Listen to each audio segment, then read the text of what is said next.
女帝渡劫失败，无奈嫁给老乞丐。可她想不到的是，你是一个被关了10万年的穿越者。当初你穿越的时候，不出意外的激活了系统，本来以为可以走向人生巅峰，结果杀掉系统却搞错了位面。本该穿越高武世界的人，却被狗系统带到这个恐怖的修仙位面。更坑爹的是，狗系统为了保护你的安全，硬是将你关在一个小天地中10万年。由于系统无法匹配修仙世界的修行体系，只能强迫你一直练习高武世界的剑士。如今10万年过去了，你练成了有史以来最强的剑士，可你也从一个帅小伙变成了一个风一吹就可能散架的糟老头。现在你出山的第一件事就是找到修仙门派，搞点丹药，让你恢复那张曾经帅到掉渣的脸。你哭你妈呢？你身边一头驴子突然口吐人言，智慧的斜眼瞪着你。你现在可是最强剑神，连修仙的都能吊起来打，哭哭啼啼的丢不丢人？这嘴贱的驴子就是你那个坑爹系统。阿福说是为了防止你精神错乱，特意幻化出来陪你，结果屁用没有。我丢你老母！你猛的一拳，直接把阿福的智慧之眼打成了熊猫眼，让他在空中来了个2圈半的托马斯拳旋。我操，老不死的，没我你能有今天？阿福骂骂咧咧的爬起来，眼眶子更智慧，没你个坑爹玩意儿，老子会变现在这德行。你伸手一吸，然后一脚踹，老东西，你给老子等着！远处传来阿福不屈的怒吼，然而帅不过3秒，咔！哎呦我操，我的老腰！你捂着胯骨疼得龇牙咧嘴，这破身体动不动就给你来个骨折惊魂。你好不容易缓过劲来，这才一瘸一拐进来。一长按蠢驴的说法，这是西部最繁华的城市，撞见神仙姐、骄傲修行者的几率最大。刚进城，一股香味直冲你天灵感，你才想起来自己好像有几百年没吃过做人饭了。小二，好酒好菜给大爷我上。你走进一家豪华酒楼，气势汹汹的一吼。小二看着你这个气场，2米8的老乞丐有点猛。你晃了晃腰间的阔步，里面传来叮叮当当的声响。愣着干嘛？大爷我吃高兴了，有你的好处。小二一听，立马眉开眼笑的把你迎了进去。可没想到的是，你的到来瞬间引爆了整个酒楼。我靠，哪来的乞丐？这味儿也太少了。从茅坑里刚捞出来的小二，还让不让人吃饭？赶紧把这老东西轰出去！听着周围的议论，你神经质的抽了抽嘴角，一股暴虐的气息从你苍老的身体里喷涌而出。一刹那，整个酒楼鸦雀无声，所有人感觉脖子上一凉，乖乖闭上了嘴。怎么不说了？接着说啊！你狠狠啐了一口。呸！一群怂逼！你大摇大摆的找了个靠窗的位置坐下来，正好看到隔壁桌坐着2个戴面纱的窈窕美女。你那颗骚动的心又火。嘿，小妞，给爷笑一个！其中一个黄裙女子狠狠地剜了你一眼。嘿嘿，不给面子是吧？那也给你笑一个！你咧开缺了门牙的嘴，笑得像个二傻子。登徒子！黄裙女子低声骂道。另一个蓝裙女子却轻轻摇头，示意她别多事。你反而更来劲了。小二，给这2位美女上跟我们这一样的菜，算我账上。多谢老人家好，我们姐妹坐会儿就走。蓝裙女子起身行了一礼，气质优雅。你大手一挥，几个小钱儿，别客气。小二上菜。好嘞。小二看你腰间鼓鼓囊囊的，觉得是碰上了真大款，屁颠屁颠的去。酒菜一上来，你直接下手，风卷残云，看得邻桌那俩妹子目瞪口呆。是啊，怎么不吃不给面子是吧？你塞了满嘴的肉，含糊不清的说道。神经病又犯了，师姐，这糟老头子是不是脑子有病？黄裙女子小声逼逼，蓝裙女子却轻笑道，没事，尝尝也好，很久没吃过凡间的食物了。啥？你这身子骨虽然老了，但耳朵尖着呢。你一听这话，饭也顾不上吃了，直接窜到他们桌边。你们是神仙姐姐，走开！黄裙女子厌恶的捂住了鼻，蓝裙女子则有些焦急的朝楼上看了一眼。就在这时，一个油头粉面的小年轻出现在楼梯口，他一听到你喊神仙姐姐，愣了一下，随即脸色大变，直接破窗而出。好了，哎，别跑啊！你眼看着到手的神仙姐姐要飞了，急忙抓起一只烧鸡，把腰间的布袋子往桌上一拍。小二，钱在里头，多的赏你了。话音刚落，蚁人也消失了，只留下小二狂喜的打开布袋，然后他的表情从狂喜变成了懵逼。袋子里哪有赢，全是一颗颗小拇指大小的丹药。与此同时，你站在大街上挠了挠头，奶奶的，跑得还挺快。你左手烧鸡，右手并指如剑，对着天空轻轻一划，微风乍起，紧接着整个白帝城下起了毛毛细雨。这雨穿透屋檐，落到每个人身上，却不湿衣衫。这雨是你的建议。城主府内，明月阁的修士正在听取城主汇报少女失踪案的细节，其中一位白裙飘飘的女子，正是刚才在酒楼楼上的那位，她叫白琳琳，是明月阁的厂。她伸出手想接住那穿透屋顶落下的雨滴，雨水一触碰到皮肤，便化作清风。她那双美眸中满是震惊。剑意，好恐怖的剑意！她立刻下令让所有人回来，城中有我们惹不起的剑修。话音刚落，一个圆脸少女急匆匆闯了进来。师叔，西云师姐和洛洛师妹联系不上了。白琳琳心中一沉，我去找他们，你们马上通知宗门。此刻你闭着眼感受着每一滴剑雨，反馈回来的信息很快就锁定了那2个神仙姐姐的位置。不过他们俩的气息紊乱不堪，似乎遇到了大麻烦。我操，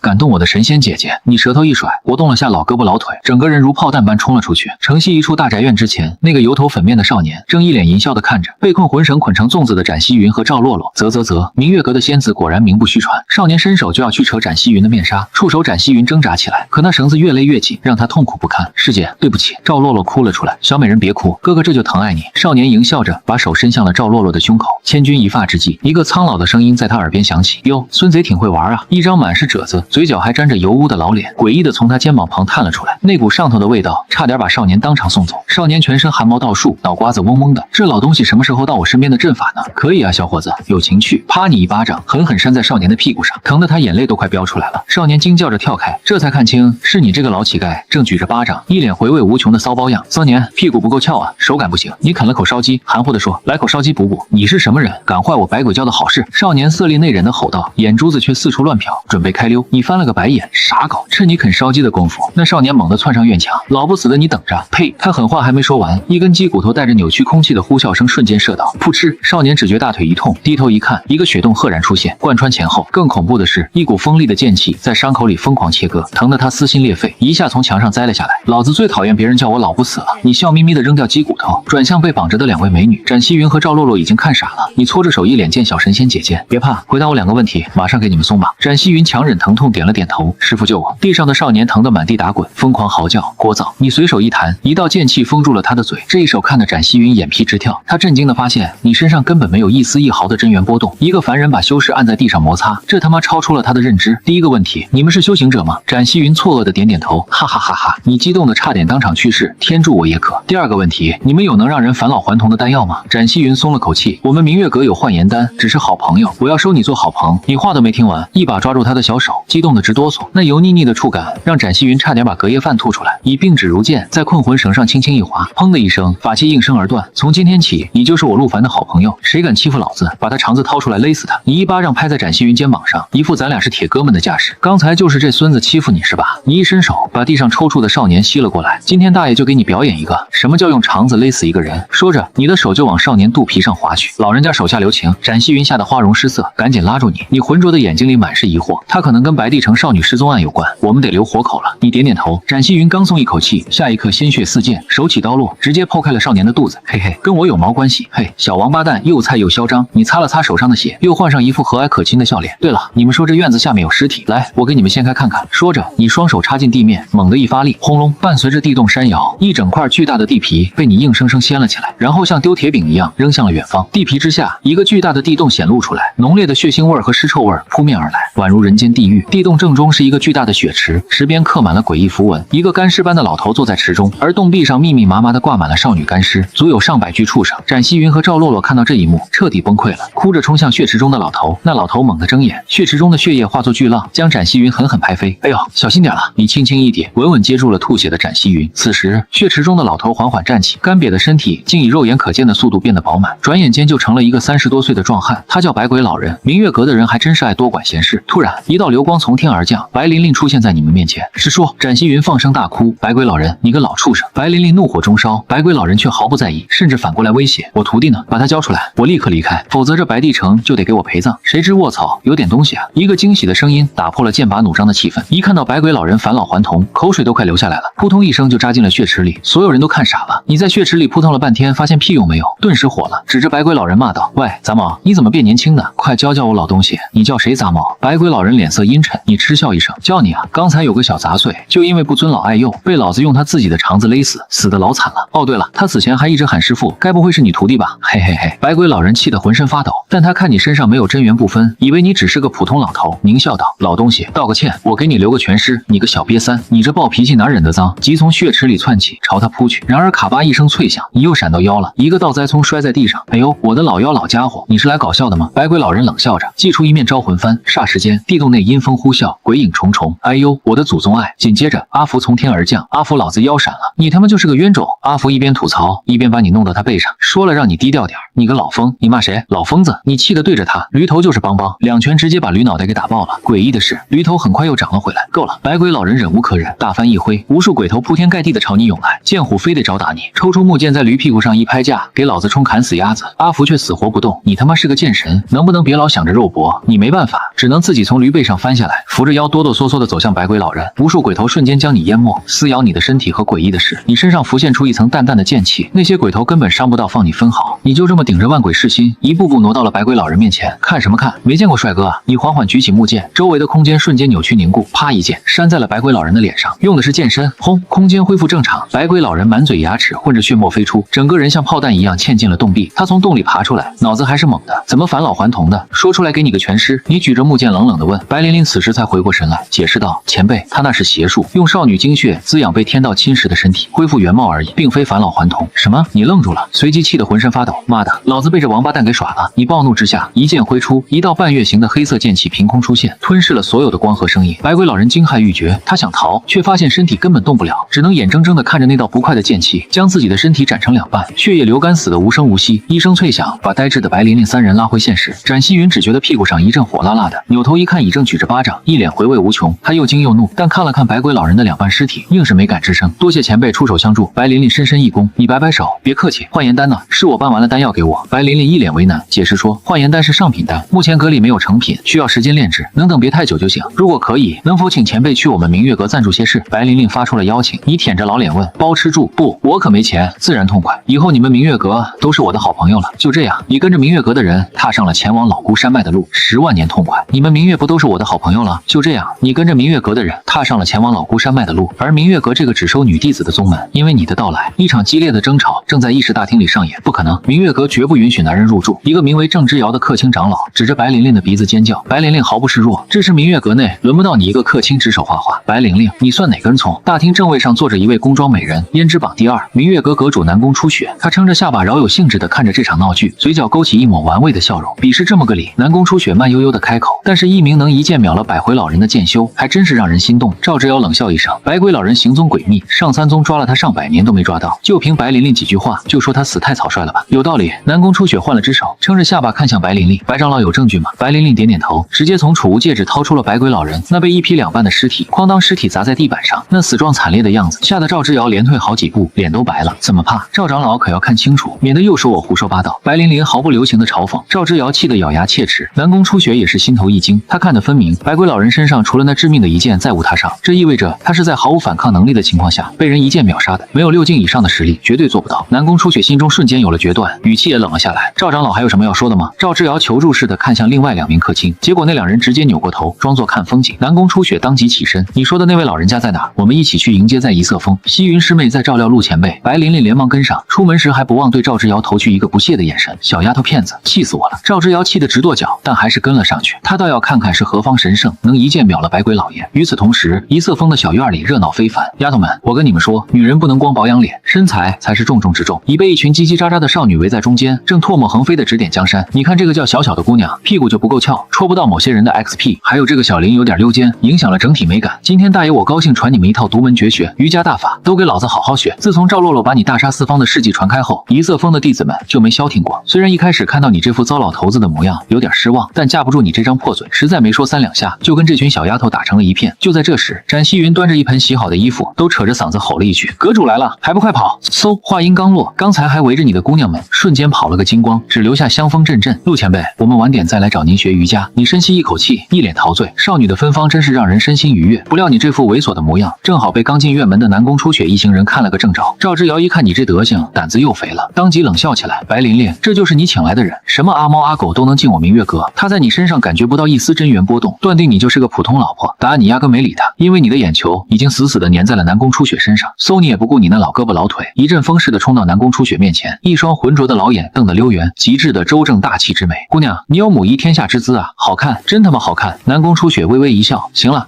多谢前辈夸奖。小女子是明月阁阁主南宫初雪。好好好，要是老子年轻个10万年，非得把你追到手不可。你捶胸顿足，对自己这副破身体愈发不满。癞蛤蟆想吃天鹅肉，也不看看自己那副德行。赵之遥又忍不住插嘴出血，这人绝不能留，让天下人知道我们明月阁找了个登徒子做客卿，脸还要不要了？你他妈谁啊？你斜着眼不耐烦地瞟向他，我跟你们阁主说话，你插什么嘴？有没有教养？铺旁边的白玲玲直接笑喷了，看着赵之遥那张憋成猪肝色的脸，简直通体舒畅。初雪，你要是敢让他留下，我就离开明月阁。赵之遥气急败坏，开始威胁。谁知南宫初雪连眼皮都没抬一下，淡淡道：“好啊，去秋水峰把这个月俸禄领了再走。”气氛瞬间尴尬到了极点。赵之遥哪舍得走，将在原地试图转移话题。初雪，我也是为你好，万一这色胚在阁里闹出什么丑事，你妈的死三八你听个火起！这婆娘3句话不离抹黑你哈！你反手手就是一巴掌，清脆响亮，所有人都被这朴实无华的一巴掌给扇懵了。赵之遥好歹也是个武劲高手，怎么就被扇到给你脸了是吧？死八婆让你滚没听见吗？你嫌弃的在衣服上擦了擦手，老不死的，你敢打我？赵之遥像被踩了尾巴的猫，瞬间炸毛，一口一个老不死，老子今天不把你屎打出来，算你拉得干净。你撩起袖子就要干架，但你绝对想不到，当迈出一步，你的老腰卡巴一声脆响，哼，笔直挺挺的倒在地上，捂着腰疼的龇牙咧嘴。这拉胯的表现更让赵之遥坚信你就是个水货。至于刚才那一巴掌，他只当是自己大意，老东西路都走不稳，还想进明月阁。他狞笑一声，催动全身真元，用尽全力，一巴掌朝你脸上扇来，竟是起了杀心。南宫初雪的心也沉了下去，难道自己看错了？你他妈一直都这么勇吗？看着扇到面前的巴掌，以怒从心头起，恶向胆边生，建议老子捅死你！你当场瞎编了个招式名，右手狠狠往地上压，咔嚓，空气中传来玻璃破碎般的声音。赵之遥的巴掌停在了你的脸边，再也无法前进分毫。他惊恐地低下头，只见一把无色的冰剑不知何时穿透了他的护体，罡气从后心精准地刺穿了心脏。他重重倒下，到死都不明白这把剑是从哪来的。你用木剑撑着地，慢慢爬起来，看着地上的尸体，狠狠翻了个白眼，又弱又土，谁他娘给你的勇气？梁静茹吗？呸！你一脚踢开尸体，还不忘啐上一口。南宫初雪脸色煞白，赵之遥死了是小，但他哥哥是天龙门的长老，这下麻烦大了。小丫头放心，你看出他的担忧，拍了拍胸脯，人是我杀的，有事我兜着，别哭丧着个脸来，给爷笑一个。南宫初雪迅速冷静下来，安排人处理尸体，又许诺给另外2位客卿双倍俸禄封口。众人走后，他上前扶住你，有意无意的将你的胳膊引向自己饱满的胸口。前辈，我们商量一下炼制幻颜丹的事情。他已经下定决心，无论如何都要把你留下来。感受到胳膊上传来的柔软，你却轻轻抽出了手，不用这么糟践自己。一摆了摆手，正好最近没事，我就住这儿了。山清水秀，还有那么多可爱的小丫头，养老再适合不过。南宫初雪愣住，接着眼眶一红，眼泪不争气的在里面打转。这个口花花的老人给了他久违的尊重，谢谢。他轻声呢喃，再次上前扶住，这次没有了多余的小动作。阿福，来给爷踩踩背。你趴在躺椅上，对着房顶喊道：活该老不死，不知道自己身子骨脆吗？阿福骂骂咧咧的跳下来，嘿，狗日的一天不挨揍，皮痒了是吧？南宫初雪站在一旁，看着你和驴子斗嘴，开始紧张的汇报幻颜丹的事。幻颜丹是上品丹药，大部分材料阁里都有，但有2样玄冰花和血凤木，必须去枫叶秘境才能找到秘境。你一脚踢飞阿福来了兴趣。是的，但秘境有结界，4境以上的修士无法进入。南宫初雪为难地说，而且再过几天秘境就要开启了，100年一次，关我什么事？你嗤笑一声，我又不是修士神。什么？南宫初雪彻底懵了，你懒得解释，挥挥手道，到时候叫我就行。对了，我入住，你们这工资怎么算？南宫初雪的心瞬间提到了嗓子眼，生怕你狮子大开口。你拿起纸笔，刷刷刷写了一堆递给他，他紧张的接过来一看，美眸越睁越大，满脸的不可置信。纸上写的不是天才地宝，而是柴油盐酱醋茶。前辈，您真的只要这些？这要求不低了。你咂咂嘴，肉要上好，菜要新鲜的，辣椒一定要辣，快去买，晚上老子要吃火锅。南宫初雪走后，被你一脚踹飞上千里的阿福怒气冲冲的跑了。你要是敢逼逼一句，老子屎给你打出来，你先发制人。阿福瞬间蔫了，但他那智慧的双眼转了转，又贱兮兮的凑了上来，中口。紧接着惨叫声此起彼伏，万寿门前往秘境的38名精英，一个没跑掉，瞬间团灭。你扛着一块最嫩的海棠青鱼肉，乐呵呵的回到了天行雀头上，仿佛刚从田里干完活回来。那些小丫头们早就被你凶残的手段吓傻了，直到你架起锅，他们才回过神来。白琳琳脸色惨白，她知道这夏天捅破了。前辈，这下麻烦大了。她带着哭腔说，天能塌下来咋地？你跟没事人一样，笑眯眯的夹起一块鱼肉。你大爷，我在这天塌不下来，这鱼肉很不来电。事已至此，白琳琳一咬牙也豁出去了。小小，你带人去把那大鱼的尸体处理了，一身是宝，别浪费。没想到的是，刚才还吓得发抖的丫头们一听这话，瞬间从恐惧变成了心梗，叽叽喳喳的冲了下去。看你的眼神里全是小星星。就这样，在只有万寿门受伤的世界里，你们吃了一顿丰盛的鱼肉火。第二天清晨，你们终于抵达了龙吟谷，这里已经聚集了上千人，大大小小30多个宗门，热闹的像个菜市场。明月阁的出现立刻引起了不小的骚动，毕竟1000年没来了。当然，更主要的原因是你们这一群莺莺燕燕实在太养眼了。快看，是明月阁的白玲玲。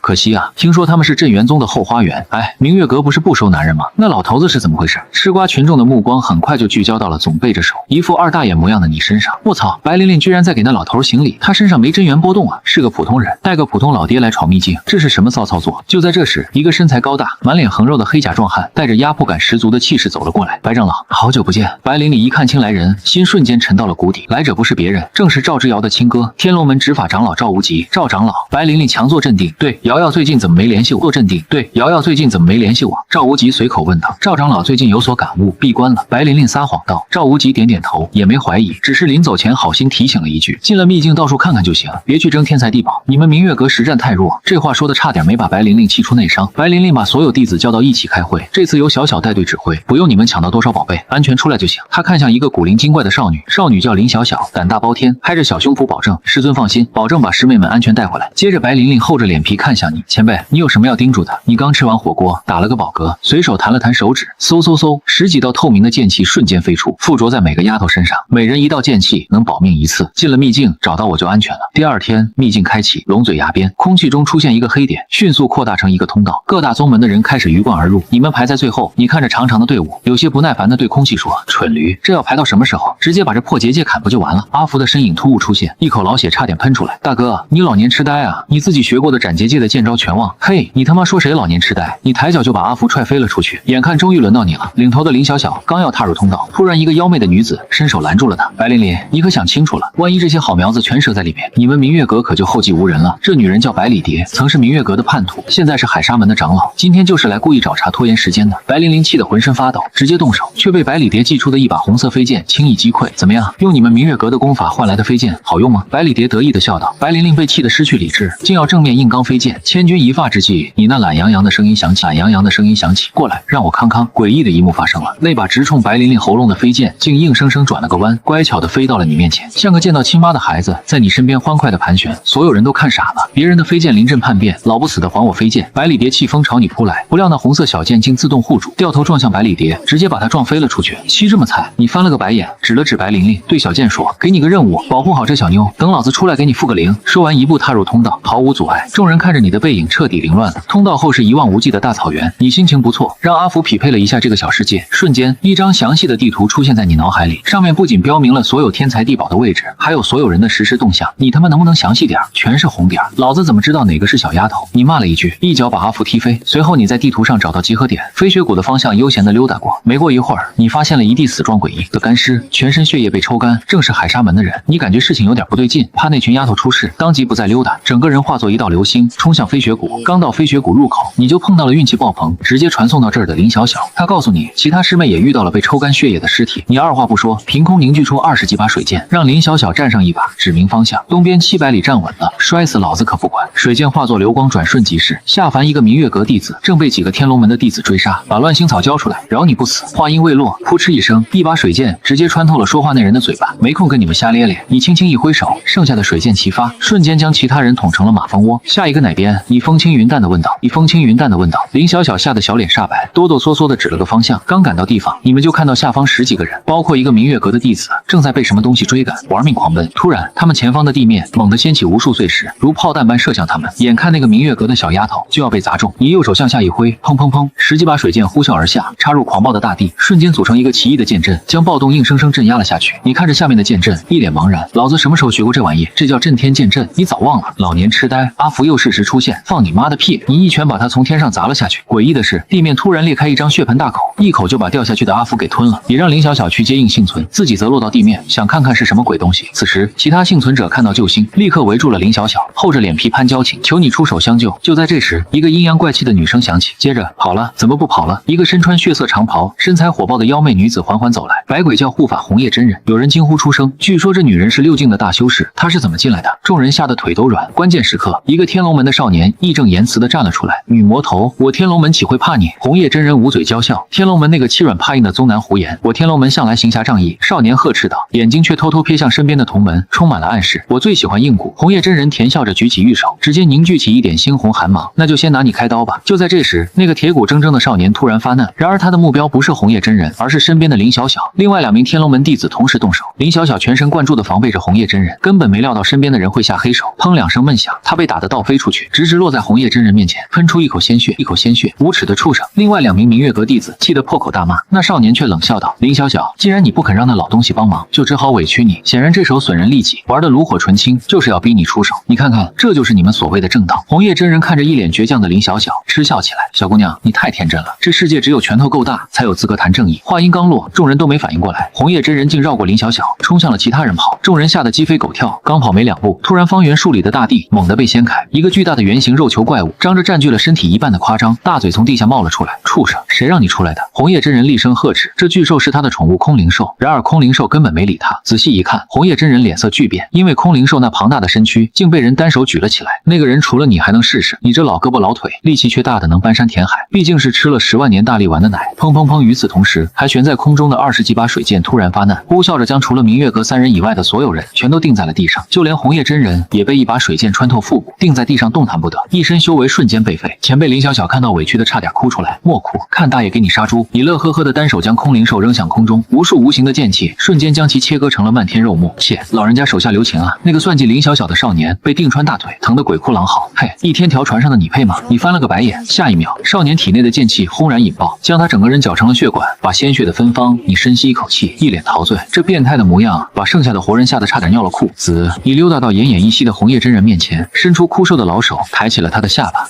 嘿，大美妞！红叶真人瞳孔涣散，无力反抗，只有2行清泪从眼角滑落。赵无极随口问道：“赵长老最近有所感悟，闭关了？”白琳琳撒谎道。赵无极点点头，也没怀疑，只是临走前好心提醒了一句：“进了秘境到处看看就行，别去争天才地宝。你们明月阁实战太弱。”这话说的差点没把白琳琳气出内伤。白琳琳把所有弟子叫到一起开会，这次由小小带队指挥，不用你们抢到多少宝贝，安全出来就行。他看向一个古灵精怪的少女，少女叫林小小，胆大包天，拍着小胸脯保证：“师尊放心，保证把师妹们安全带回来。”接着白琳琳厚着脸皮看向你，前辈，你有什么要叮嘱的？你刚吃完火锅，打了个饱嗝，随手弹了弹手指，嗖嗖嗖，10几道透明的剑气瞬间飞出，附着在每个丫头身上，每人1道剑气能保命1次。进了秘境，找到我就安全了。第2天，秘境开启，龙嘴崖边，空气中出现一个黑点，迅速扩大成一个通道，各大宗门的人开始鱼贯而入，你们排在最后。你看着长长的队伍，有些不耐烦地对空气说：“蠢驴，这要排到什么时候？直接把这破结界砍不就完了？”阿福的身影突兀出现，一口老血差点喷出来。大哥，你老年痴呆啊？你自己学过的斩结界的剑招全忘？嘿，你他妈说谁老年痴呆？你抬脚就把阿福踹飞了出去。眼看终于轮到你了，领头的林小小刚要踏入通道，突然一个妖媚的女子伸手拦住了他。白琳琳，你可想清楚了，万一这些好苗子全折在里面，你们明月阁可就后继无人了。这女人叫百里蝶，曾是明月阁的叛徒，现在是海沙门的长老，今天就是来故意找茬拖延时间的。白琳琳气得浑身发抖，直接动手，却被百里蝶祭出的一把红色飞剑轻易击溃。怎么样，用你们明月阁的功法换来的飞剑好用吗？百里蝶得意地笑道。白琳琳被气得失去理智，竟要正面硬刚飞剑。千钧一发之际，你那懒洋洋的声音响起，过来，让我康康。诡异的一幕发生了，那把直冲白琳琳喉咙的飞剑竟硬生生转了个弯，乖巧地飞到了你面前，像个见到亲妈的孩子，在你身边欢快地盘旋。所有人都看傻了，别人的飞剑临阵叛变，老不死的还我飞剑！百里蝶气风朝你扑来，不料那红色小剑竟自动护住，掉头撞向百里蝶，直接把她撞飞了出去。漆这么惨，你翻了个白眼，指了指白琳琳，对小剑说：“给你个任务，保护好这小妞，等老子出来给你复个灵。”说完一步踏入通道，毫无阻碍。众人看着你的背影彻底凌乱了，通道后是一望无际的大草原。你心情不错，让阿福匹配了一下这个小世界，瞬间一张详细的地图出现在你脑海里，上面不仅标明了所有天才地宝的位置，还有所有人的实时动向。你他妈能不能详细点？全是红点，老子怎么知道哪个是小丫头？你骂了一句，一脚把阿福踢飞。随后你在地图上找到集合点，飞雪谷的方向悠闲地溜达过。没过一会儿，你发现了一地死状诡异的干尸，全身血液被抽干，正是海沙门的人。你感觉事情有点不对劲，怕那群丫头出事，当即不再溜达，整个人化作一道流星冲向飞雪谷。刚到飞雪谷入口，你就碰到了运气爆棚，直接传送到这儿的林小小。他告诉你，其他师妹也遇到了被抽干血液的尸体。你二话不说，凭空凝聚出20几把水箭，让林小小站上一把，指明方向，东边700里站稳了，摔死老子可不管。水箭化作流光，转瞬即逝。下凡一个明月阁弟子正被几个天龙门的弟子追杀，把乱星草交出来，饶你不死。话音未落，扑哧一声，一把水箭直接穿透了说话那人的嘴巴。没空跟你们瞎咧咧，你轻轻一挥手，剩下的水箭齐发，瞬间将其他人捅成了马蜂窝。下一个哪边？你风轻云淡地问道。林小小吓得小脸煞白，哆哆嗦嗦地指了个方向。刚赶到地方，你们就看到下方10几个人，包括一个明月阁的弟子，正在被什么东西追赶，玩命狂奔。突然，他们前方的地面猛地掀起无数碎石，如炮弹般射向他们。眼看那个明月阁的小丫头就要被砸中，你右手向下一挥，砰砰砰，10几把水箭呼啸而下，插入狂暴的大地，瞬间组成一个奇异的剑阵，将暴动硬生生镇压了下去。你看着下面的剑阵，一脸茫然，老子什么时候学过这玩意？这叫震天剑阵，你早忘了？老年痴呆！阿福又适时出现，放你妈的屁！你一拳把他从天上砸了下去。诡异的是，地面突然裂开一张血盆大口，一口就把掉下去的阿福给吞了，也让林小小去接应幸存，自己则落到地面，想看看是什么鬼东西。此时，其他幸存者看到救星，立刻围住了林小小，厚着脸皮攀交情，求你出手相救。就在这时，一个阴阳怪气的女声响起，接着跑了？怎么不跑了？一个身穿血色长袍、身材火爆的妖媚女子缓缓走来，百鬼教护法红叶真人。有人惊呼出声，据说这女人是6境的大修士，她是怎么进来的？众人吓得腿都软。关键时刻，一个天龙门的少年义正言辞地站了出来：“女魔头，我我天龙门岂会怕你？红叶真人捂嘴娇笑。天龙门那个欺软怕硬的宗南胡言，我天龙门向来行侠仗义。少年呵斥道，眼睛却偷偷瞥向身边的同门，充满了暗示。我最喜欢硬骨。红叶真人甜笑着举起玉手，指尖凝聚起一点猩红寒芒。那就先拿你开刀吧。就在这时，那个铁骨铮铮的少年突然发难，然而他的目标不是红叶真人，而是身边的林小小。另外2名天龙门弟子同时动手，林小小全神贯注地防备着红叶真人，根本没料到身边的人会下黑手。砰2声闷响，他被打得倒飞出去，直直落在红叶真人面前，喷出一口鲜血。人美心善啊，大美妞！你指了指方向。临走前，红叶真人厌恶地看了一眼跪在地上瑟瑟发抖的无声。李泽压根没理，仿佛他就是空气。但谁都没想到的是，你们走后，一滴血祖的精血从地下钻出，融入了无声的身体。呵呵呵。霍希伏羲无声缓缓爬起来，眼睛变成了死人般的深灰色。他提取出你刚才留下的几滴鼻血，看着你离开的方向，阴恻恻的笑脸。老人家，我们还会再见的。哎呦喂，我滴个老妖爱你！躺在地铺上叫得跟杀猪似的。林小小赶紧安排几个小丫头给你按摩，自己则带人紧张地戒备着红叶真人。女魔头，这里不欢迎你，快走！林小小鼓着腮帮子，装出一副凶神恶煞的模样。但你绝对想不到，她这副模样在红叶真人看来，简直就是在卖萌。小妹妹不屑我刚才的不杀之恩，反倒这么凶。红叶真人忍不住调侃，他那双漂亮的眼睛转了转，开始打起了小算盘。我加入你们明月阁，则我可是6境修士。哦，什么？林小小惊呆了，这女魔头要加入明月阁，这不是开玩笑吗？红叶真人笑嘻嘻的开始列举，什么洗心革面啊，隐藏身份啊，6境修士对于明月阁意味着什么？林小小竟然有些心动，但还是嘴硬，我做不了主，没关系，我跟着你们回去，让南宫初雪决定。红叶真人笑得更开心了。林小小想了想，有你在，这女魔头也掀不起什么风浪，便答应，但附加了一个条件，不准靠近。前辈，看看你那风骚样，眼睛都快贴到前辈身上去了。没问题，红叶真人答应的爽快，随即看向前辈，能把这副剑气铠甲下了，我好换衣服。你刚缓过劲儿来，轻轻打了个响指，刷黑色铠甲瞬间消失，那具完美无瑕的娇躯就这么暴露在众人。呸，不要脸！林小小红着脸啐了一口，嘴里嘀咕着为什么你的那么大，却又有些不舍得，偷偷多看了2眼。此时你感觉鼻头一热，前辈您怎么流鼻血了？鼻头一热，前辈您怎么流鼻血了？上火，呵呵。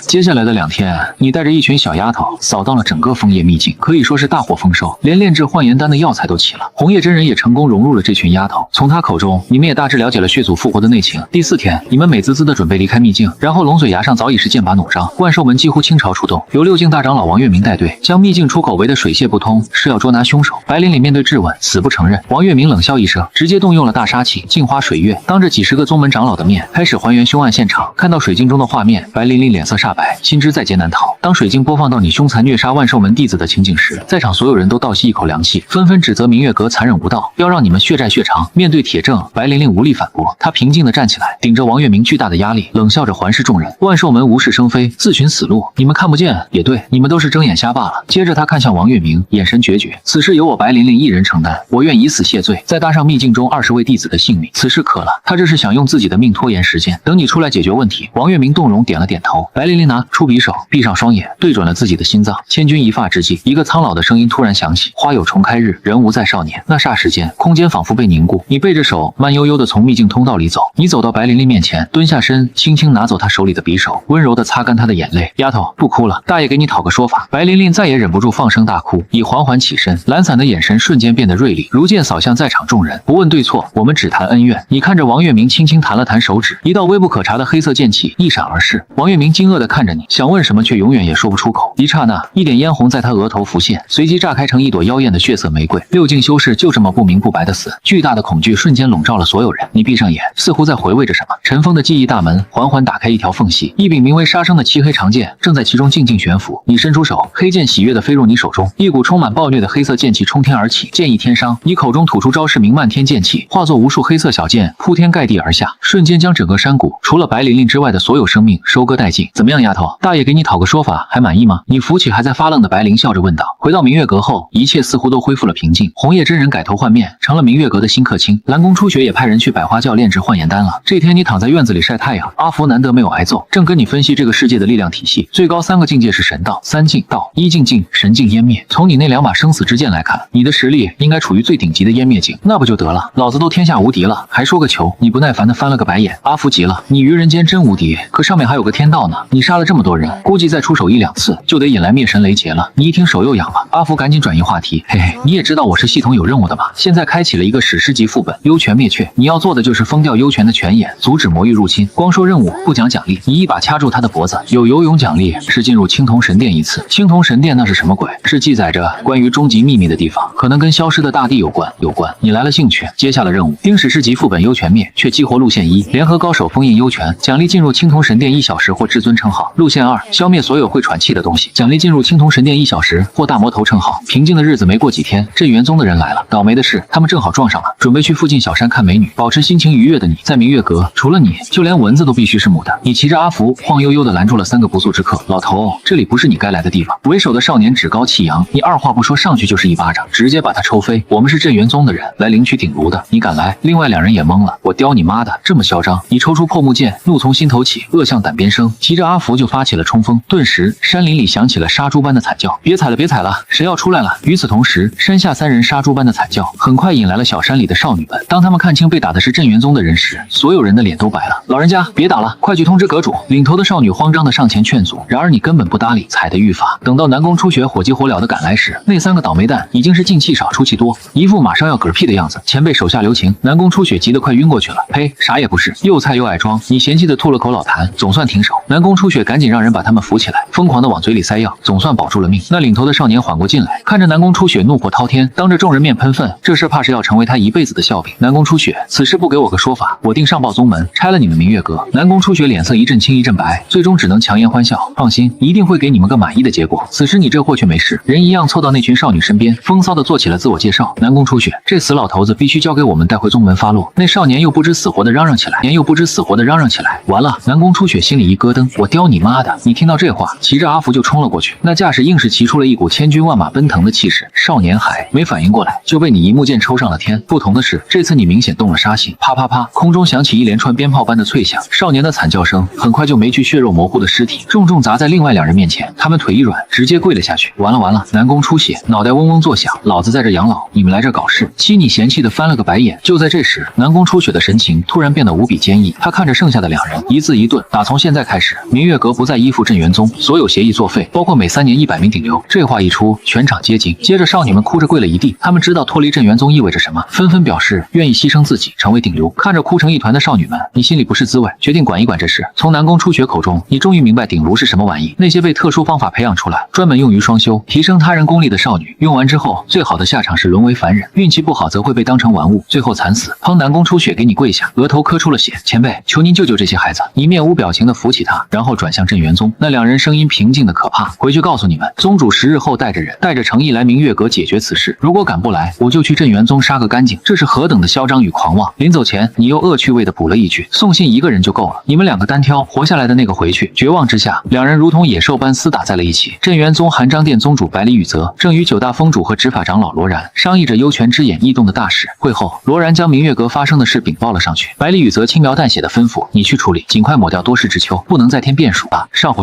呵呵。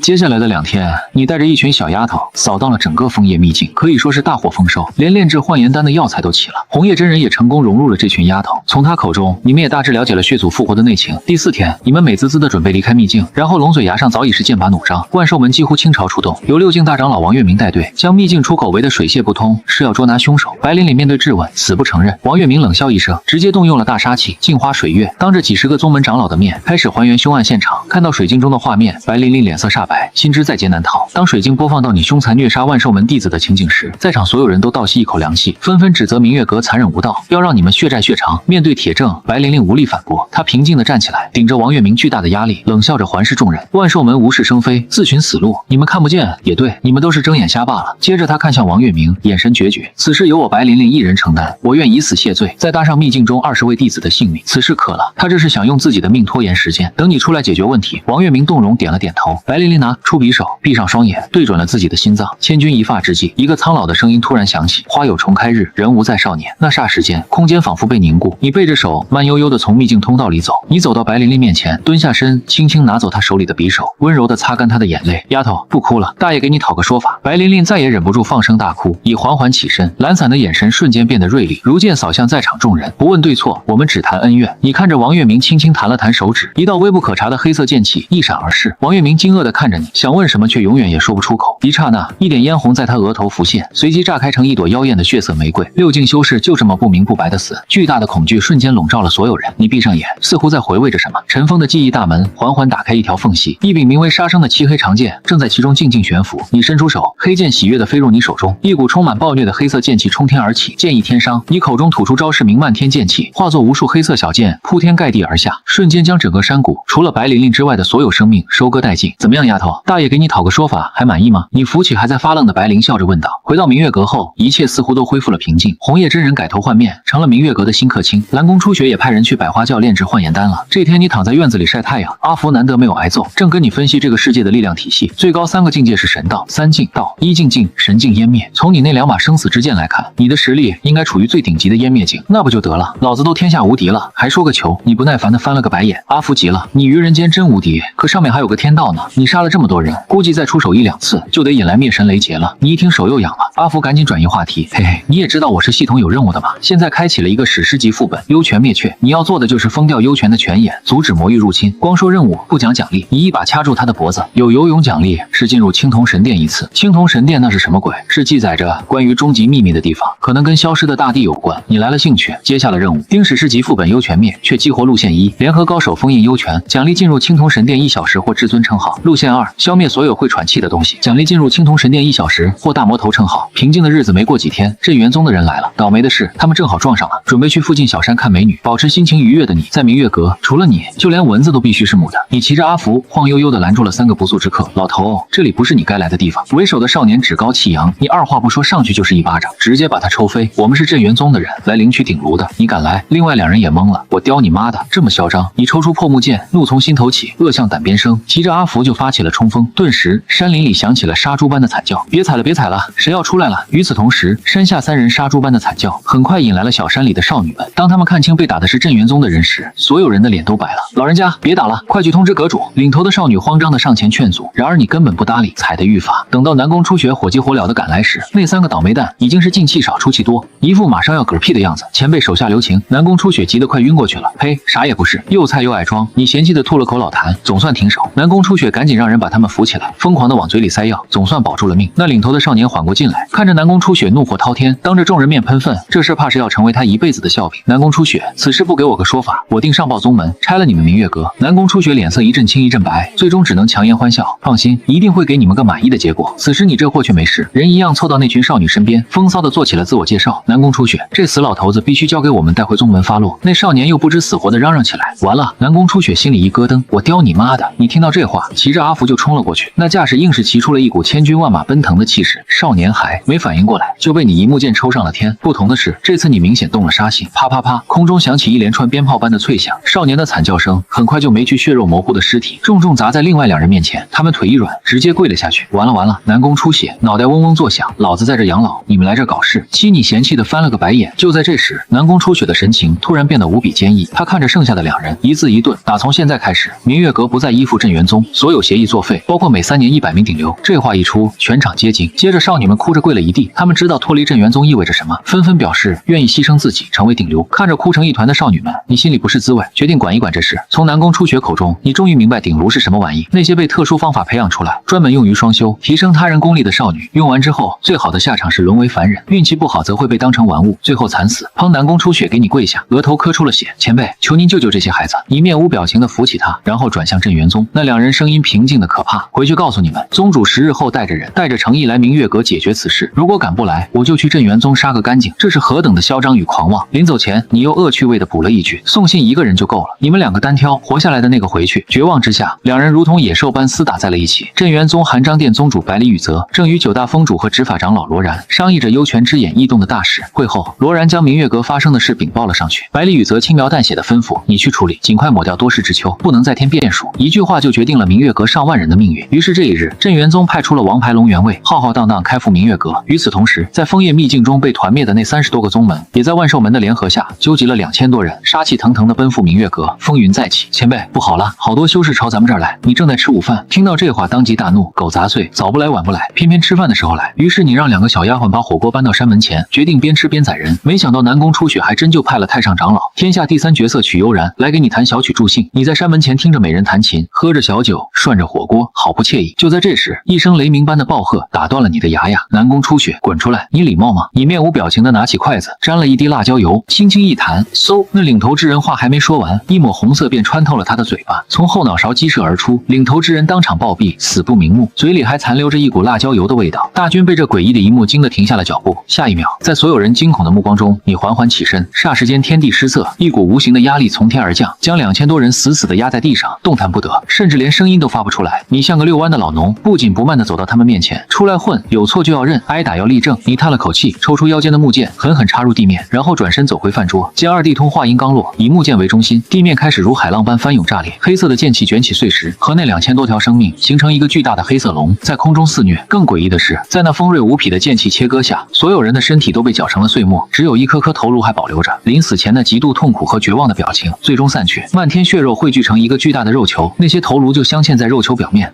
肉球从天而降，而那把木剑竟自动飞到落点，用剑柄稳稳地撑住了它。从此，明月阁山门前多了一个令人闻风丧胆的地标。吃完这东西就立在这儿，吓人也好。你看着眼前这颗由2000多人须汇聚而成的尸丸，翻了个白眼。哎，你们怎么都吐了？只有南宫初雪强忍着不适，恭敬地对你行了一礼。一切事务全凭前辈做主，我喜欢你这样的女人。你满意的点了点头。这个女人知进退，明得失，懂取舍，识大体，是个能成大事的人。南宫初雪听了，小脸一红，竟有些会错了意。得，你想哪儿去了？你哭笑不得，我那玩意都快报废了。南宫初雪虽然有些失望，但也在此刻下定决心，在你离开之前，一定要不择手段地壮大明月阁。之后，众人散去，你慢悠悠地继续涮着火锅曲，悠然的琴声也恢复了正常。红叶真人更是骚劲十足地贴了上来，问你晚上睡得冷不冷。在一旁伺候的小丫头气得咬牙切齿，你哭笑不得地在她屁股上拍了一巴掌，把她支走。驴子，我想回家。良久，你突然冒出这么一句：哈，发烧了。阿福一脸懵逼，你他妈说话一套一套的。你抓住阿福一屁股坐在他头上，一连串惊天动地的闷屁，差点把他当场送走。最终在你的生化攻击下，阿福屈服了，能回去。或许青铜神殿里就有破解的方法。就在这时，大地开始有节奏的颤抖，一支装备精良、气势如山的军队出现在了地平线上。镇元宗的龙元卫道已早已意兴阑珊，没了宰人的兴趣，只是随手在地上写了2个大字，便让阿福驮着锅碗瓢盆自顾自地回山了。罗然带领龙元卫赶到时，只看见山门前那颗巨大的尸丸和地上2个歪歪扭扭的大字，等着。罗然气得笑了，这神雷劫劈我了。季阿福不屑的一蹄子踹过去，小兔崽，好好的把人头捡完，少一颗皮给你扒了。说完，他化作一抹红光消失不见。风铃愣了半晌，这才反应过来，这雷劫不是冲自己来的。嘿，糟老头子，死了活该。他狠狠啐了一口，也化作流光溜之大吉。你们先走，小红叶在白风渡口等我。已活动了一下身体，轻描淡写的吩咐道。一刹那，红叶真人心脏骤停，他这才意识到，这毁天灭地的雷劫竟是冲着你来的。从古至今，还从未有人能在灭神雷劫下生还。他想说些什么，却发现喉咙干涩，一个字也吐不出来。你脚下轻轻一点，用剑气将小船送出千里之外，前辈一定要安全回来。红叶真人趴在船头，用尽全身力气嘶吼着。与此同时，整个天元大陆的顶尖强者都被这股异动惊醒。极南补天峰，极东蓬莱岛，极西古老家族，极北昆仑之巅，一道道深不可测的目光齐齐投向了未眠海的方向。灭神雷劫，看来要出去走走了。开始了，老东西干他！我去偷鸭老家。阿福兴高采烈的声音在你脑海中响起，你懒得理他，只是抬眼看向天空，血色的雷云漩涡仿佛触手可及。你伸手向下一勾，霎时间，整片大海疯狂翻涌，数十条巨龙般的水柱冲天而起，拖着你直上云霄。老疯子阿福急得快哭，别主动迎战，你的身体承受不住了。然而你只是轻蔑一笑，空仿佛被你的笑容激怒。第一道灭神之雷化作一条狰狞的红色雷龙，我携着毁天灭地的威能咆哮而下。就在雷龙即将触碰到你头顶的瞬间，你那双浑浊的眼睛猛然睁开，砰！漆黑的剑气喷涌而出，将半边天幕染成墨色。你伸出枯瘦的双手，竟硬生生地扼住了雷龙的咽喉。哼，当老子10万年大力丸，白吃的吗？你冷哼一声，手臂肌肉猛然鼓胀，裂天撼地的力量爆发开来，竟将那庞大的雷龙活生生地撕成了2半。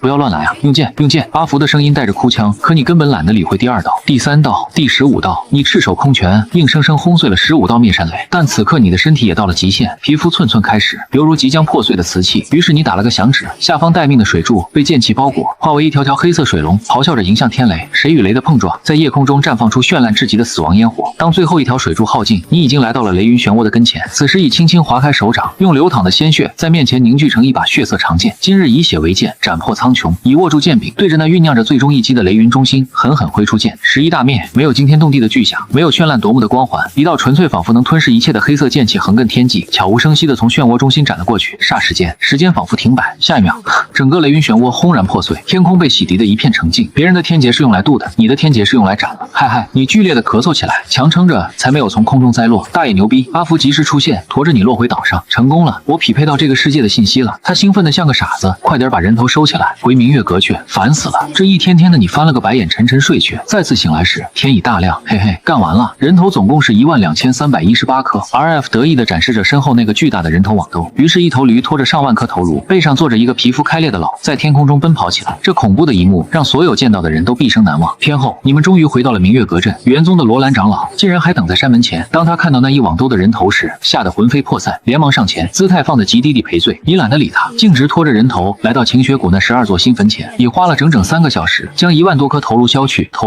血液变成森森白骨，整齐的码放在墓前。我说过会有人给你们陪葬，如果不满意，晚上就托梦给我。祭奠完毕，你拖着残破的身躯回到小院。没过瘾，南宫初雪来了。前辈，幻颜丹已经炼制好了。乙腾的一下从椅子上立了起来，接过那个精致的小盒。前辈，我在门口等，一定要让咱们先看啊。南宫初雪笑着退了出去。你深吸一口气，将那颗翠绿色的丹药送入口中，在阿福的提醒下，已进入识海，打开了记忆之门，从中取出了封存已久的一黑一白2把神剑，杀生与求人。做完这一切，已缓缓睁开了眼睛。第一时间，你便感觉全身凉飕飕的，尤其是某个关键部位。低头一看，你忍不住放声大笑。皮肤白皙如玉，青丝如瀑，脸上连一丝皱纹都找不到。那个苍老佝偻的老人，已经变成了一个身材高大、容貌俊美至极的少年。你年轻的时候，的确帅得惨绝人寰。就在这时，南宫初雪带着一群丫头推门而入。当看到你光着身子的模样，丫头们先是一愣，随即爆发出一阵兴奋的尖叫。你不仅毫无羞耻之心，反而风骚地摆出了各种健美姿势。出去，出去，成何体统！南宫初雪红着脸把丫头们都撵了出去，自己关门时却还不忘狠狠地剜了你一眼，满脸的意犹未尽。阿福溜达着跑，看着陆凡的身体啧啧称奇，这药不错，还有美颜的效果，哪天驴爷也整点尝尝。去你奶奶的，老子这是天生丽质，就你那模样，吃多少都没得救。你一脚踢飞阿福，并指成剑在身前轻轻一划，霎时间一身白底黑纹的长袍便穿在身上，勾勒出完美的体型。已将那一黑一白2把长剑插在腰间，慵懒地将手臂搭在剑柄上，配合上那副带着3分无神、3分玩味的眼神，一个慵懒的贵公子形象跃然而出。啧，要不咱们换个职业，去吃软饭如何？一旁的驴子看得直摇头。饭如何？一旁的驴子看得直摇头。一个男人美成这样，反常为妖，再配上你这恶劣的性格，简直就是个妖孽。好啊，你给我介绍个小妞。你挑了挑眉，你推开门，笑盈盈地站在门口。你是谁？门口的丫头们都看呆了。眼前的少年白衣胜雪，长发竖起，腰间一黑一白，2把长剑平添了几分肃杀之气。可他慵懒地耷拉着胳膊，又显得玩世不恭。他站在那里，好似谪仙下凡，美得忽略了性别。前辈是您吗？南宫初雪有些不敢确定，什么前辈叫哥哥？你一开口就是一股子异味，瞬间打破了那份谪仙气质。这熟悉的风骚甩发动作，让丫头们哭笑不得。是你没错了。交代完南宫初雪去和镇元宗谈判后，以便被一群叽叽喳喳的丫头围住，他们胆子大的甚至上手摸你的。毕竟你这副小奶狗的模样实在太有欺骗性了。夜半时分，你一个人坐在院子里赏月喝酒。大帅逼，我整理了天元大陆的地图，咱们今晚去把上3宗的灵石矿给抢了吧。阿福又不合时宜的帽子，没兴趣。你无聊的掏了掏耳朵，那去未眠海准备幽泉之战，这个你总不能拒绝了吧？见你点头，阿福兴奋起来，咱们即刻启程去炸了那幽泉之眼，加速任务进场。好主意，你先去，我随后就到。你翻了个身继续喝酒，不油盐不进的货。阿福气得没办法，但从明天起必须开始休息。你一巴掌把他抽飞。就在这时，红叶真人走了进来，满脸惶恐与不安。前辈，您要离开明月阁吗？你没有隐瞒，点了点头。天下无不散的宴席，但我这个人做事有始有终，我会让明月阁成长到能够自立自强时才会离开。第2天一早，白玲玲便来教你修行。让你没想到的是，当你试着感受天地灵气时，眼前竟出现了5颜6色的憨批小人，那是传说中的5行之灵。更让人绝望的，这些5行之灵根本无法进入你被剑气充斥的经脉，能解决。阿福又跳出，把经脉里的剑气全部调回丹田，让给5行之力就行了。全部调回丹田，让给5行之力就行了。这个办法意味着你将暂时放弃剑道修行，专修霸体。虽然心中百般不愿，但为了不被天道天天追着批，你最终还是同意了。刚改造完身体，阿福就贱兮兮地告诉你一个好消息：昨天晚上我把幽泉之眼给炸开。话音刚落，白玲玲就焦急地跑了进来。前辈不好，幽泉之眼开了上3宗，发出死令，所有4境以上的修士都要前往未眠海抵御魔域。大军已狠狠地瞪了阿福一眼，这货却在一旁吹起了口。天后，你们抵达了白风城。此刻的白风城早已没了往日的繁华，取而代之的是一股肃杀之气。城门口一车车的重伤员被运检，情况显然不容乐观。南宫初雪带着弟子们去报道后，以便在城里四处溜达。结果没过一会，就在临时医院外听到了争吵声。你挤进人群，只见明月阁的一个丫头躺在地上，嘴唇乌黑，显然是中了魔毒。南宫初雪正护在她身前，与一名老妪激烈对峙。原来这丫头在治疗伤员时不慎被抓伤，这老妪二话不说就要杀了她，理由是魔毒传染性极强，而明月阁一个4境的小修士不配浪费珍贵的丹药救治。嘿，喜欢动手是吧？你乐了。不等那老妪的巴掌扇到南宫初雪脸上，李现一巴掌抽在了她脸上，直接将她扇飞了出去。又菜又爱装，你啐了一口，蹲下身查看丫头的伤势，那中了魔毒。神志不清的丫头猛地张嘴，狠狠咬在你手臂上，结果差点把自己的牙给崩掉。你只是笑嘻嘻地揉了揉她的脑袋，随手将一道剑气送入她体，便轻松搅碎了作祟的毒虫。这就好了。众人看得目瞪口呆。就在这时，一个身穿华服的中年男子走了进来，身后还跟着那个半边脸都被抽烂的老人，玄天宗太上长老郑南辰。南宫初雪在你耳边低语，郑南辰一来就不问青红皂白，直接用8境巅峰的气势压向南宫初雪，质问是谁动的手。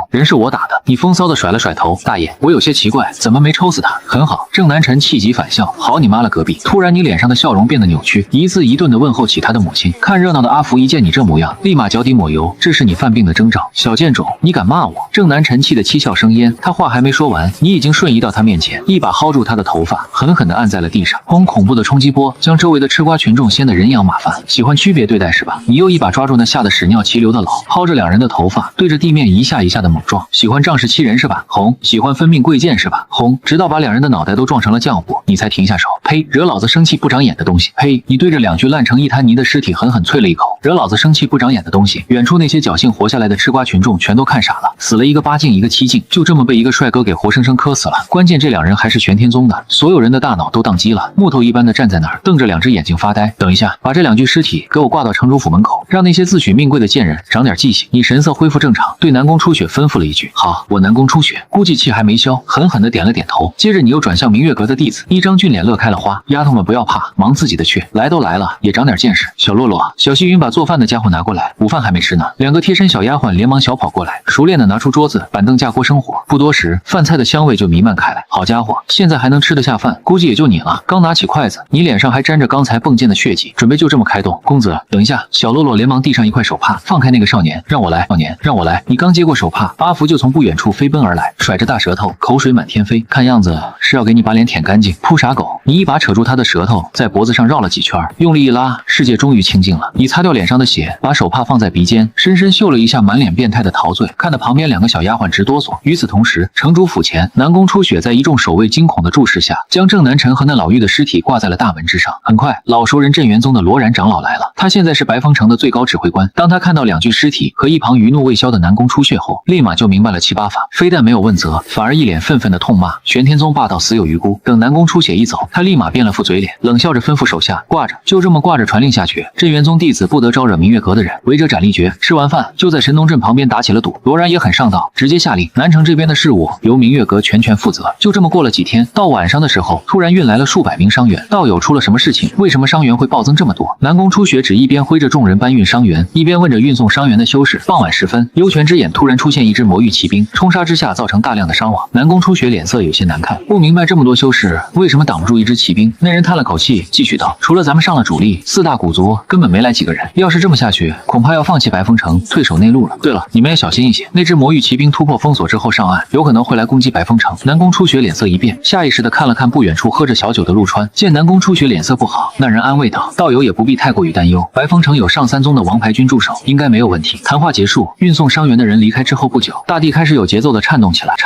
这是骑兵冲锋之时特有的威势。很快，一支红色的亮剑直冲云霄，将黑夜照亮。一个洪亮的声音响彻整个白风城：魔域骑兵来袭，所有修士进入备战状态，5境以上修士前往东城城门准备作战。这个突如其来的消息让既然的白风城热闹起来，大量的阵法亮了起来，将整个白风照得如同白昼。前辈，我们去东城了。南宫初雪带着明月阁可怜兮兮的20几个5境修士来跟陆川汇报。陆川点点头，让孩子上战场见血也好。说着，陆川弹了弹手指，一股股黑色的剑气涌入丫头们都身体之中。剑气给你们护着，你们身体太弱，承受不了太强的剑气，但是保命够了。去吧，孩子们，建功立业的时候到了。陆川手一挥，给众人加油打气。南宫初雪深深鞠了一躬，眼神中满是坚毅。他明白明月阁不可能永远在陆川的庇护下前行，现在是时候让门下的弟子们见血了。东城城门之前，3支骑兵已经整装待发。这3支骑兵队伍分别是镇元宗的龙元卫、云梦泽的天机卫、玄天宗的雷营卫。这3支骑兵是上3宗实打实的王牌，就是用来打大型战役的军队。虽然3支骑兵加起来也不过1000来人，可是气势远超骑兵后方的上万名修士。罗然作为总指挥，在战阵最前方。当他看到南宫初雪带着明月阁的弟子也来到了东城，提着的心总算放了下去。他明白，只要明月阁参战，就算3支骑兵部队全部战死，白风城也不会失守。那个人一定不会袖手旁观。罗然是个很奸猾的人，不然他也做不到今天这个位置。但是有一点他非常的清楚，那就是这片土地给了他一切。如果天元大陆被魔域占领，那么他会失去现有的一切。罗然整理好精心打造的盔甲，看向大地震动传来的方向，一条黑线缓缓地出现在视野之中。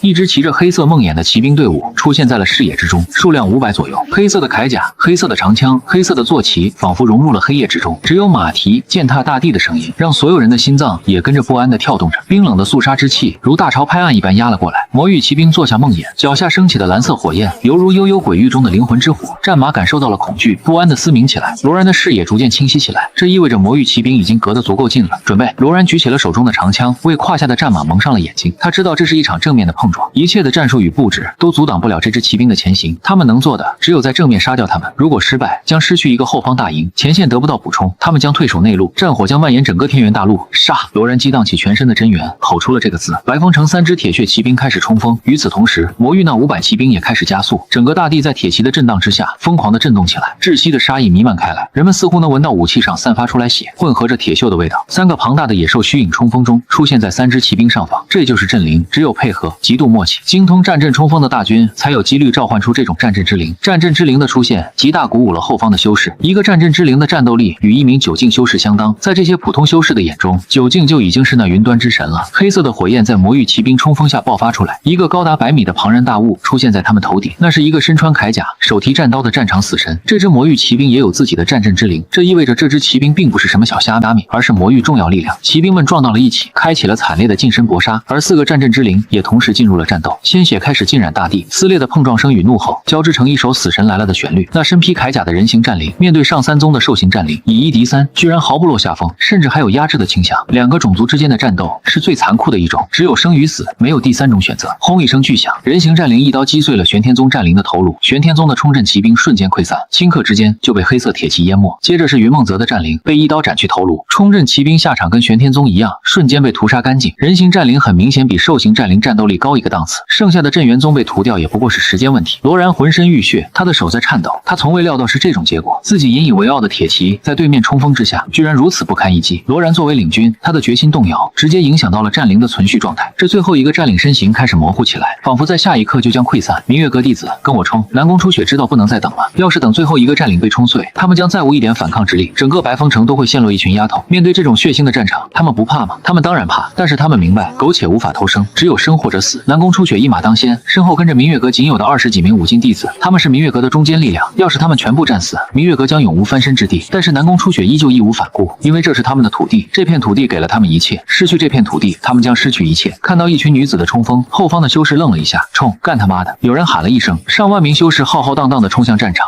陆川的身影出现在空荡荡的城门之前，有些羡慕地看着这群冲锋的修士。他们或许不是同路人，但是他们此时却有同一个目标，为自己脚下的土地而战。我的家乡，我站立的土地呢？陆川轻轻地晃了晃空了的酒坛，深深地叹了口气。一旁跟着的阿福没有说话，他知道他又想家了。勇气是很宝贵的品质，但是这品质通常也决定不了什么。事情的结果是要用实力来决定的。上万名的修士面对一支500左右的铁骑，没有想象中的激烈碰撞，只有一面倒的屠杀。战阵的配合让魔域骑兵犹如一铁桶泼水不进，战阵的每一次冲锋都会带走上百条人命。热血有时候并不能填补实力上的差距，太他妈菜了，怎么能菜成这样？陆川看得直摇头，砰，扔了手中的酒坛。陆川一步踏出，地面的灰尘荡漾开去，一股杀尽众生的暴虐之气如秋风扫落叶一般，瞬间席卷过整个战场。拼死搏杀的修士停了下来，魔域骑兵也停了下来，天地在此刻安静的可怕。撤！看到陆川还活着的罗然反应过来，下达了撤退的命令。还活着的修士跟着镇元宗仅存的几十铁骑奔向城门。面对众人的撤退，魔域骑兵没有追击，而是整理队伍，重新列阵。撤退的大队伍自然的为陆川让开了一条道路。他们看着这有些慵懒的贵公，不知道如何表达心中的感激。一阵悠扬的马蹄声响起，列阵的魔域骑兵此时也让开了一条通道。一名腰间佩刀、头发高高扎起、英姿飒爽的女子慢慢的走向陆川。黑夜为她蒙上了一层面纱，看不清模样，面纱看不清模样，但是想来不会太难看，因为那贴身的黑甲掩饰不住她那魔鬼般的身材。毕竟修士女子清冽的声音响起，满是失望。陆川看着不远处的女子，摇了摇头，很认真的说道：“其实我是一名剑客。”剑客女子似乎皱了皱眉眼，对剑客陆川轻轻笑了起来，接着右手轻轻的抬起，放到了杀生的剑柄之上。10步杀一人，千里不留行的那种剑客，有意思。女子也笑了起来。无尽魔域，左先锋，副官子夏。女子抽出了自己腰间的长刀，一股极致的杀法气铺天盖地而下，红色的雾气从她身上蔓延而下，将周围天地笼罩。领域城门口观战的修士声音颤抖地喊出了这2个字。领域是神道3境大门特有的招式，将悟得的无形大道以领域这种有形的方式释放出来。领域是神道3境修士最大的杀手锏，是最可怕的一种攻击手段。能够与领域抗衡的只有另一个领域。眼前这个魔域女子实力至少与神道3境的修士不相上下。众人看着陆川，见他只是把手放在那黑色的剑柄之上，没有展现出任何的应对之法，绝望如同瘟疫一般蔓延开去。他们明白，在能开出领域的敌人面前逃跑都是一种奢望、断罪。女子轻轻地弹了弹手中长刀，一阵悠扬颤鸣从刀身身之上传来，刀身渐渐的变成了血一般的颜色，女子身上的铠甲也转变成了红色，诡秘的符文在她脸上生成，她的气势一提再提，最后停留在了那个最高点。此时的女子仿佛杀神真身降临世间，要收割一切生命，没了吗？陆川问了一句，还不够吗？女子笑了起来。野之中，一支骑着黑色梦魇的骑兵队伍出现在了视野之中，数量500左右，黑色的铠甲，黑色的长枪，黑色的坐骑，仿佛融入了黑夜之中，只有马蹄践踏大地的声音，让所有人的心脏也跟着不安地跳动着。冰冷的肃杀之气如大潮拍岸一般压了过来。魔域骑兵坐下梦魇，脚下升起的蓝色火焰犹如悠悠鬼域中的灵魂之火。战马感受到了恐惧，不安地嘶鸣起来。罗然的视野逐渐清晰起来，这意味着魔域骑兵已经隔得足够近了。准备！罗然举起了手中的长枪，为胯下的战马蒙上了眼睛。他知道这是一场正面的碰撞，一切的战术与布置都阻挡不了这支骑兵的前行。他们能做的只有在正面杀掉他们，如果失败，将失去一个后方大营，前线得不到补充，他们将退守内陆，战火将蔓延整个天元大陆。杀！罗然激荡起全身的真元，吼出了这个字。白风城3支铁血骑兵开始冲锋，与此同时，魔域那500骑兵也开始加速，整个大地在铁骑的震荡之下疯狂地震动起来，窒息的杀意弥漫开来，人们似乎能闻到武器上散发出来血混合着铁锈的味道。3个庞大的野兽虚影冲锋中出现在3支骑兵上方，这就是阵灵，只有配合，极度默契，精通战阵冲锋的大军才有几率召唤出这种战阵之灵。战阵之灵的出现极大鼓舞了后方的修士，一个战阵之灵的战斗力与一名9境修士相当，在这些普通修士的眼中，9境就已经是那云端之神了。黑色的火焰在魔域骑兵冲锋下爆发出来，一个高达100米的庞然大物出现在他们头顶，那是一个身穿铠甲、手提战刀的战场死神。这支魔域骑兵也有自己的战阵之灵，这意味着这支骑兵并不是什么小虾米，而是魔域重要力量。骑兵们撞到了一起，开启了惨烈的近身搏杀，而4个战阵之灵也同时进入了战斗，鲜血开始浸染大地，撕裂的碰撞声与怒吼交织成一首死神来了的旋律。那身披铠甲的人形战灵面对上3宗的兽形战灵，以1敌3，居然毫不落下风，甚至还有压制的倾向。2个种族之间的战斗是最残酷的一种，只有生与死，没有第3种选择。轰一声巨响，人形战灵一刀击碎了玄天宗战灵的头颅，玄天宗的冲阵骑兵瞬间溃散，顷刻之间就被黑色铁骑淹没。接着是云梦泽的战灵被一刀斩去头颅，冲阵骑兵下场跟玄天宗一样，瞬间被屠杀干净。人形战灵很明显比兽形战灵战斗力高一个档次，剩下的镇元宗被屠掉也不过是时间问题。罗然浑身浴血，他的手在颤抖，他从未料到是这种结果，自己引以为傲的铁骑在对面冲锋之下居然如此不堪一击。罗然作为领军，他的决心动摇，直接影响到了战灵的存续状态。这最后一个战领身形开始模糊起来，仿佛在下一刻就将溃散。明月阁弟子，跟我冲！南宫初雪知道不能再等了，要是等最后一个战领被冲碎，他们将再无一点反抗之力，整个白风城都会陷落一群丫头。面对这种血腥的战场，他们不怕吗？他们当然怕，但是他们明白，苟且无法偷生，只有生或者死。南宫初雪一马当先，身后跟着明月阁仅有的20几名武境弟子，他们是明月阁的中坚力量。要是他们全部战死，明月阁将永无翻身之地。但是南宫初雪依旧义无反顾，因为这是他们的土地，这片土地给了他们一切，失去这片土地，他们将失去一切。看到一群女子的冲锋，后方的修士愣了一下，冲！干他妈的！有人喊了一声，上万名修士浩浩荡荡地冲向